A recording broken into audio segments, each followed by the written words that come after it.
everybody, welcome to the Hacienda Ribbit here.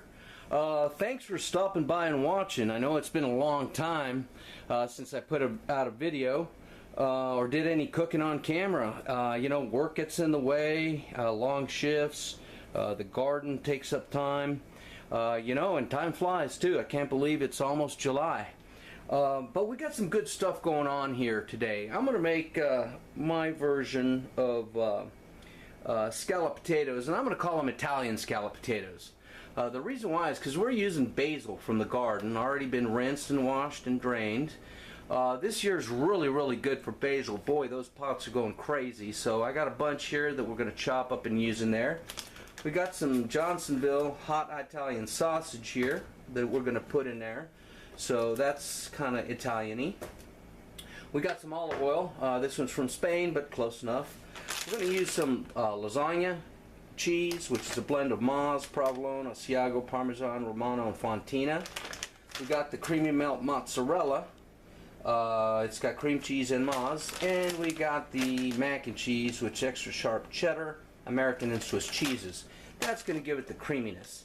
Now I got some andouille as well. I wanted to put kielbasa in there, but I saw this and I thought, why the heck not? I like andouille, so we're going to use that.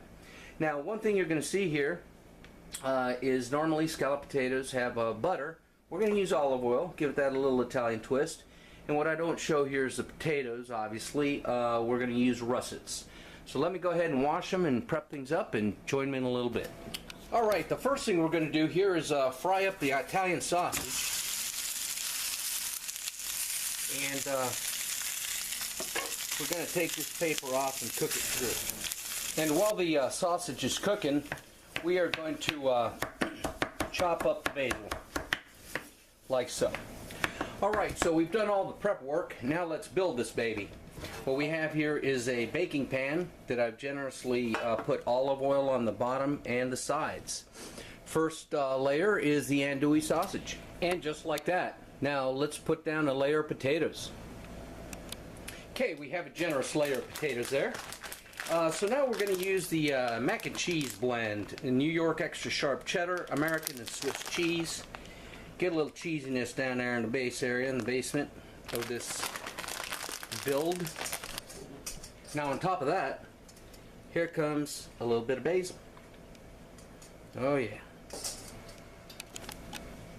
Alright, now over this layer of potatoes, we're going to drizzle a little bit of olive oil on there, like so. That's good stuff, very peppery. And we're going to add some kosher salt. Okay, and next is going to be the layer of creamy mozzarella. Good cheese that is going to give it such a nice, creamy, rich flavor. Now we're very generous with that cheese. And on top of that goes the Italian sausage. How about that? Oh yeah. This is good stuff here. We've cooked it through, nicely browned. This is going to give it some real nice flavor.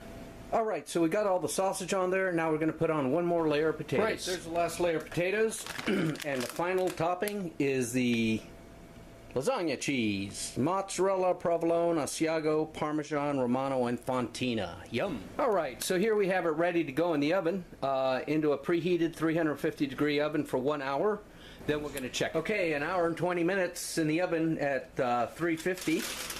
And look at this deliciousness. Oh yeah, and it smells fantastic. Alright, let's try a bite. Oh my goodness, it smells fantastic. Oh, potatoes are perfectly tender. Oh my goodness. Cheesiness abounds. Thanks for watching, people. Take care. Like crazy and mambo, don't wanna die and tell her.